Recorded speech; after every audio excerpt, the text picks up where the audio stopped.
በአማራ ክልል በአገዛዙ ጦርና በፋኖች መካከል የሚካሄደው ውጊያ ሲቀጥል ትናንት ጀምሮ አገዛዙ በጎጃም ቀጠና እጅግ በርካታ ጦሩን እያሰማራ እንደሚገኝም ተሰምቷል። ይህ በእንዲህ እንዳለ በዛሬው ዕለት በደንበጫ ከተማ ከባድ ውጊያ መካሄዱን የተነገረው በዙሪያ ተጨማሪ መረጃዎችን ይዘናል። በቆይታችን በስፋት የምታደምጧቸው ይሆናል። ድልበር ብርጌድና ንስር ብርጌድ ከፍራንስ ወደ ማክሰኝት የብልጽግና አመራሮችን ጭና በመጓዝ ላይ የነበረችን ተሽከርካሪም ወደ አመድነት ቀይረዋታል ሲሉ የአካባቢ ምንጮች ገለጹ። በሌላ በኩል በአማራ ክልል በሁሉም ቀጠና ከፍተኛ የድሮን ቅኝት እየተደረገ እንደሚገኝ ተጠቁሟል። በዝርዝር የምንመለከተው ሌላኛው መረጃችን ነው። ዛሬ ከባህር ዳር ከተማ በቅርብ ርቀት በምትገኘው መራዊ ከተማና ዙሪያውን ባሉ ቀበሌዎች በርካታ ጦር የተሰማራ ሲሆን ምክንያቱ ደግሞ አርበኛ ዘመነ ካሴን ለመክበብ ያለመ እንደሆነም ምንጮች ገልጸዋል። መረጃውን በዝርዝር ይዘናል። ሰላም ጤና ይስጥልን። የተከበራችሁና የተወደዳችሁ የአፍላ ሚዲያ ቤተሰቦች እንደምን ቆያችሁ? ክቡራን ቤተሰቦች በዚህ መረጃ ጊዜም ቀደም ሲል ባሮች ያስደምጥናችሁን ዜናዎች እንዲሁም ሌሎች መረጃዎችን በስፋት ወደ እናንተ እናደርሳለን። እናንተም ቻናሉን ሰብስክራይብ እንዲሁም ቪዲዮ ላይክ እና ሼር እንድታደርጉ በአክብሮት እየጠየቅን በቀጥታ ወደ ዝርዝር መረጃዎች አለፍን። አብራችሁን ቆዩ። የአማራ ፋኖ ብሔራዊ ኃይል ምዕራብ አማራ ቀጠና ቴዎድሮስ እዝ የቀኝ ጌታ ይፍታሔ ንጉሴ 6ኛ ክፍለ ጦር ኢንጂነር ክብረት ተመስገን ብርጌድ ደንበጫ ከተማ ላይ ከባድ ውጊያ በማድረግ ድል ማስመዝገቡን አስታወቀም። በጎጃም ቀጠና እጅግ በርካታ ኃይሉን በማሰማራት በተለይም አርበኛ ዘመነ ካሴን ለመክበብ የተንቀሳቀሰው ያገዛዙ ጦር በየመንገዱ ከበባም የደፈታ ጥቃቶችንም እያስተናገደ እንደሚገኝ ተጠቁሟል። የጨለመው ድባብ የማይበግራቸው የትግል ፈርጦች ዛሬ በሌሊት ተነስተው በደንበጫ ከተማ ውስጥ ተሰብስበው የሚገኘውን የብልጽግናን ሰራዊት ዙሪያውን በመክበብ ከጧቱ 12 ሰዓት ጀምሮ በተለመደ የጦር ጥበባቸው ሲያስጨንቁት አርፍደዋልም የተባለው በኮማንዶ 10 አለቃው ነኛው አንተነህ የሚመሩት ፈጣኖቹ የኢንጂነር ልጆች አስደናቂ በሆነ የውጊያ ጀብዱና ግሩም በሆነ የጦር መላም ያገዛዙን ጦር በቦምብ እያደባዩ የጠላት ምሽጎች እያፈራረሱና የጠላትን ጉሮሮ እያነቁ በቆፈረው ምሽግ ቀብረውታል ሲል ነው ፋኖ ዘመን ባሳዘኑ ይገለጹ። እንደ ህዝብ ግንኙነቱ ገለጻ ከሆነም ማስተዋል የተሞላበትን ፍጥነት፣ ጥበብ የታከለበትን ድፍረት፣ ምናብ የታከለበትን አንድነትና ትስስር ገንዘብ ያደረጉት ኢንጂነሮቹም በጠላት ቀጠና ገብተው የጠላትን ቁመና በፍጥነት በመርዳት የጠላት ኃይል በታትነውታልም ብሏል። በህዝባችን መከራና ስቃይ እየሰከሩት የሰማቱ የኢንጂነር ክብረት ተመስገን ልጆች በእውነትና ስለ እውነት የሚተኩሷት አንዲት ፍሬ ጥይት ጠላትን ሳትጥል በከንቱ አትወድቅም የሚለው የፋኖ ቃል አቀባዩም ውጊያው ባታ ሆስፒታል ወይም ገብርኤል ቤተክርስቲያን አካባቢም ጉላ ድልድይና በከተማ አስተዳደር አካባቢ መደረጉንም ገልጿል።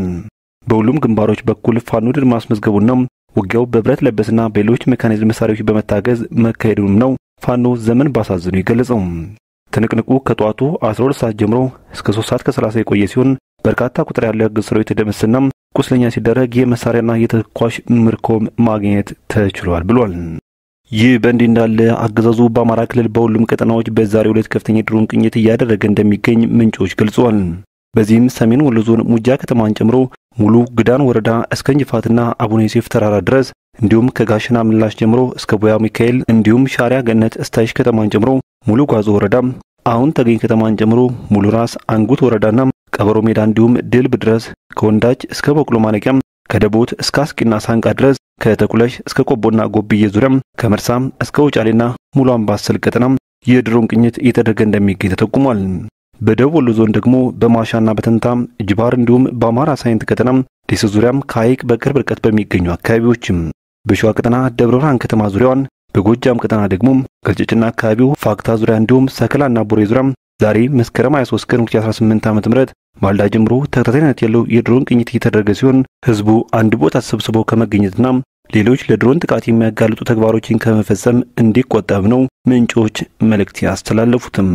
በሌላ በኩል ድልበር ብርጌድና ንስር ብርጌድ ከፍራንስ ወደ ማክሰኝት የብልጽግና አመራሮችን ጭና በመጓዝ ላይ የነበረችን ተሽከርካሪም ወደ አመድነት ቀይረዋታል ሲሉ የአካባቢ ምንጮች ገለጹ።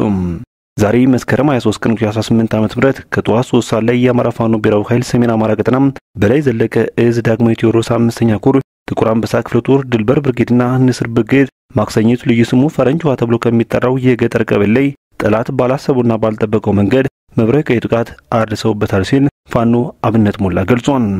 እንደ ቃል አቀባዩ ገለጻ ከሆነም በጥቃቱ ተሽከርካሪውና በተሽከርካሪው ላይ የነበሩ የብልጽግና አመራሮችና ለጀባ ስራ ከተሽከርካሪው ላይ የነበሩ የአድማ ብተና አባላት ሙሉ በሙሉ ሙትና ቁስለኛም እንዲሆኑ ተደርጓል ብሏል። በነበልባሎቹ ድንገተኛ ምት የተነሳ ተሽከርካሪው የመገለበጥ አደጋ የደረሰበት ሲሆን ጥቃቱ የተፈጸመው ከማክሰኝትና ከፍራንስ በቅርብ ርቀት ላይ በመሆኑም ጠላት መረጃ ስለደረሰው በፍጥነት ውጊያው ቀጠና ላይ በመድረሱም በጥቃቱ ሰለባ የሆኑና ክፉኛ የተጎዱትን የጠላት ኃይል ቁጥር ማወቅ አልተቻለም ሲል መረጃውን ያደረሰን አፋባ ሰሜን አማራ ቀጠና በላይ ዘለቀ እዝ ዳግማዊ ቴዎድሮስ 5ኛ ኮር ህዝብ ግንኙነት ኃላፊ ፋኖ አብነት ሞላ ነው።